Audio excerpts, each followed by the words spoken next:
خانہ کعبہ جو مسلمانوں کے لیے دنیا کا مقدس ترین مقام ہے، اللہ تعالیٰ کے حکم پر تعمیر کیا گیا۔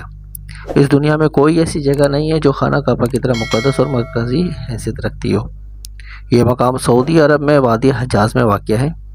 روزانہ ہزاروں افراد خانہ کعبہ کا طواف کرتے ہیں۔ خانہ کعبہ کی مقدس تصاویر لاکھوں گھروں کی زینت ہے، اور کروڑوں مسلمان اس مقام کو اپنا قبلہ تسلیم کرتے ہوئے اس کی جانب رخ کر کے 5 وقت کی نماز ادا کرتے ہیں۔ خانہ کعبہ مکعب یعنی کیوب کی شکل میں تعمیر ہونے کے ساتھ ساتھ تاریخ کے آئینے میں ایک انتہائی خاص مقام کا حامل بھی ہے۔ یہاں ہم خانہ کعبہ کے متعلق چند ایسے حقائق پیش کریں گے کہ جن سے بہت کم لوگ واقف ہیں۔ نمبر 1، خانہ کعبہ کی تعمیر۔ خانہ کعبہ کی پہلی تعمیر حضرت آدم علیہ السلام نے کی۔ بعد ازاں حضرت ابراہیم علیہ السلام اور ان کے بیٹے حضرت اسماعیل علیہ السلام نے اللہ کے حکم پر اس کی بنیادیں اٹھائیں۔ حضرت ابراہیم علیہ السلام نے اسے ایک عبادت گاہ کے طور پر بنایا اور لوگوں کو حج کے لیے بلایا۔ خانہ کعبہ کئی مرتبہ تعمیر ہو چکا ہے۔ دوستوں، خانہ کعبہ اب جس طرح آج ہمیں نظر آتا ہے یہ ویسا نہیں ہے جو حضرت ابراہیم علیہ السلام اور حضرت اسماعیل علیہ السلام کے دور میں تعمیر ہوا تھا۔ وقت کے ساتھ پیش آنے والی قدرتی آفات اور حادثات کی وجہ سے اس کو دوبارہ تعمیر کرنے کی ضرورت پڑتی رہی ہے۔ بے شک ہم سب جانتے ہیں کہ خانہ کعبہ کی دوبارہ تعمیر کا ایک بہت بڑا حصہ نبی کریم صلی اللہ علیہ وسلم کی زندگی میں نبوت ملنے سے قبل ممکن ہو چکا تھا۔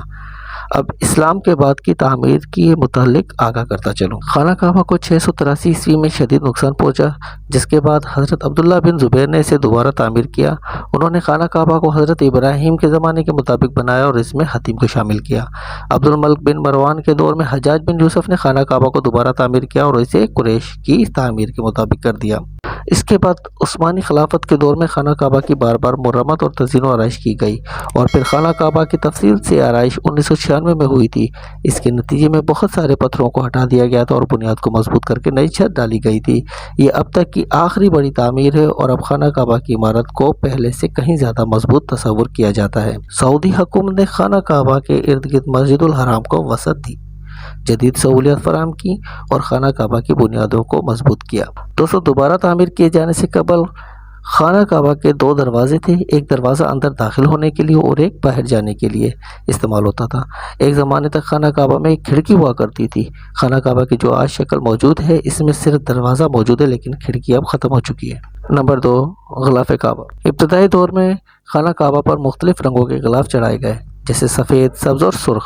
عباسی خلافت کے دور میں سیاہ غلاف کو مستقل کر دیا گیا، جو آج بھی برقرار ہے۔ غلاف کو ہر سال تبدیل کیا جاتا ہے، جو مکہ مکرمہ میں خاص کارخانوں میں تیار کیا جاتا ہے۔ نمبر 3، حجرہ اسود۔ حجرہ اسود ایک مقدس پتھر ہے جو حضرت ابراہیم کے زمانے سے خانہ کعبہ کا حصہ ہے۔ لیکن دوستو، کیا آپ نے کبھی اس بات پر غور کیا ہے کہ حجرہ اسود چاندی کے سانچے میں کیوں گھرا رہتا ہے؟ کچھ لوگوں کا خیال ہے کہ حجرہ اسود امویات کی فوج کے ہاتھوں مارے گئے پتھر لگنے کی وجہ سے ٹوٹ گیا تھا جب وہ مکے پر قابض تھے، جبکہ یہ پتھر عبداللہ بن زبیر کی ملکیت نہ تھا۔ کچھ رائے کے مطابق حجرہ اسود بحرین سے تعلق رکھنے والے اسماعیلی گروپ کرامتہ کے ہاتھوں ٹوٹ گیا تھا۔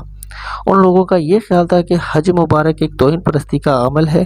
اپنی بات کو سچ ثابت کرنے کے لیے ان لوگوں نے 10,000 حجاج کو مار کر ان کی باقیات کو آب زمزم کے کنویں میں پھینک دیا تھا۔ یہ غیر انسانی عمل کافی نہیں تھا، یہ شیطان ہی حجرہ اسود کو عرب کے مشرق میں لے گئے اور پھر عراق کے شہر کوفہ لے گئے، جہاں اس کے عوض تاوان وصول کیا گیا۔ حجرہ اسود کو 20 سال بعد واپس لایا گیا تو یہ ٹکڑوں میں تھا، اور اس کو یکجان کرنے کا صرف ایک ہی طریقہ سمجھ میں آیا تھا کہ اس کو چاندی کے سانچے میں رکھا جائے۔ کچھ تاریخ دانوں کے مطابق اس مقدس پتھر کے کچھ حصے آج بھی کہیں گم ہیں۔ نمبر 4، خانہ کعبہ کی چابیاں۔ خانہ کعبہ کی چابیاں مکہ کے قریش قبیلے کی شاخ بنی شیبہ کے پاس تھی اور وہی اس کے متولی تھے۔ فتح مکہ کے وقت نبی کریم صلی اللہ علیہ وسلم کو خانہ کعبہ کی چابیاں دی گئی تھیں، لیکن بجائے اس کے کہ آپ صلی اللہ علیہ وسلم یہ چابیاں اپنے پاس رکھتے، آپ صلی اللہ علیہ وسلم نے شیبہ خاندان کے عثمان بن طلحہ کو واپس کر دیں۔ اس وقت سے آج تک وہ ان چابیوں کے روایتی رکھوالے ہیں، اور نبی کریم صلی اللہ علیہ وسلم کے نادر الفاظ کی روشنی میں یہ چابیاں ہمیشہ ان کے پاس ہی محفوظ رہیں گی۔ نبی کریم صلی اللہ علیہ وسلم نے فرمایا تھا، اے بنی طلحہ، یہ چابیاں روز قیامت تک تیری تحویل میں رہیں گی، سوائے اس کے کہ وہ زور زبردستی تجھ سے غیر اخلاقی طریقے سے نہ چھین لی جائیں، اور آج بھی چابیاں بنی شیبہ خاندان کے پاس ہیں۔ نمبر 5، خانہ کعبہ عوام کے لیے کھلا رہتا ہے۔ دوستوں، پہلے خانہ کعبہ ہفتے میں 2 مرتبہ عوام کے لیے کھلا ہوتا تھا اور کوئی بھی خانہ کعبہ کے اندر داخل ہو کر عبادت کر سکتا تھا، لیکن موجودہ زمانے میں زائرین کی تعداد زیادہ ہونے کی وجہ سے اور دوسری وجوہات کی بنا پر خانہ کعبہ کو اب سال میں صرف 2 مرتبہ کھولا جاتا ہے۔ اور اس میں صرف اعلیٰ شخصیات اور خاص مہمان ہی داخل ہو سکتے ہیں۔ نمبر 6، خانہ کعبہ کے آس پاس تیراکی کی جا سکتی تھی۔ دوستو، خانہ کعبہ کے وادی کے نچلے حصے میں ہونے کی وجہ سے دیگر مسائل میں سے ایک مسئلہ یہ بھی تھا کہ جب بارش ہوا کرتی تھی تو وادی میں سیلاب آ جایا کرتا تھا۔ یہ مکہ جیسے شہر کے لیے کوئی انوکھی بات نہیں تھی، لیکن یہ بات دوسرے مسائل کی وجہ بنتی تھی۔ اس وقت یہاں سیلاب کی روک تھام اور نکاسی آب کا نظام موجود نہیں تھا۔ بارش کے آخری دنوں میں خانہ کعبہ آدھا پانی میں ڈوبا رہتا تھا، اور یقیناً یہاں آپ کے ذہن میں ایک سوال آتا ہوگا کہ کیا اس وجہ سے طواف کعبہ روک دیا تھا؟ ہرگز نہیں، مسلمانوں نے کعبے کے ارد گرد تیراکی شروع کر دی تھی۔ نمبر 7، خانہ کعبہ اندر سے کیسا نظر آتا ہے؟ کئی سال تک بہت لوگ اندازہ لگاتے رہے کہ خانہ کعبہ اندر سے کیسا نظر آتا ہے۔ وہ لوگ خوش نصیب ہیں جن کو خانہ کعبہ کے اندر داخل ہونے کی سعادت ملی، اور ایک خوش نصیب وہ ہیں جن کو تصویر بنانے کا موقع ملا، اور لاکھوں لوگوں نے یہ تصویریں انٹرنیٹ پر آن لائن دیکھیں۔ خانہ کعبہ کا اندر کا حصہ سنگ مرمر اور ہرے رنگ کے کپڑے سے ڈھکا ہوا ہے۔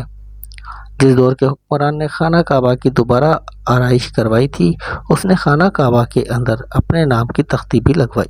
نمبر 8، نبی پاک صلی اللہ علیہ وسلم کو نبوت ملنے سے پہلے جب خانہ کعبہ کی دوبارہ تعمیر ہوئی تھی، تب قریش نے اس بات کی حامی بھری تھی کہ وہ حلال کمائی سے ہی اس کی تعمیر مکمل کریں گے۔ اس کا مطلب یہ ہے کہ جوئے، لوٹ مار، جسم فروشی وغیرہ جیسے حرام کاموں سے کمایا ہوا پیسہ استعمال نہیں ہوگا۔ قریش اتنے امیر تجارتی شہر میں ہونے کے باوجود اتنی رقم جمع کرنے میں ناکام ہو چکے تھے جو خانہ کعبہ کی تعمیر اس کے اصل سائز اور رقبے کے حساب سے کر سکے۔ انہوں نے خانہ کعبہ کی چھوٹی عمارت تعمیر کی اور اس کی دیواریں مٹی کی اینٹوں سے بنائیں، جس کو حجرہ اسماعیل کہا جاتا ہے۔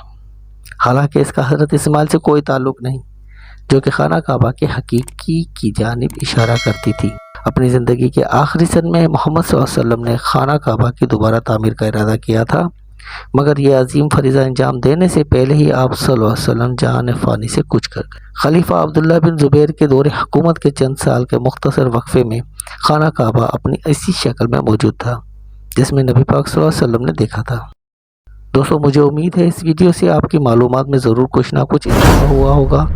اگر آپ کو ویڈیو اچھی لگی ہو تو اس ویڈیو کو لائک کریں، چینل کو سبسکرائب کریں، ویڈیو اپنے دوستوں کے ساتھ شیئر کریں۔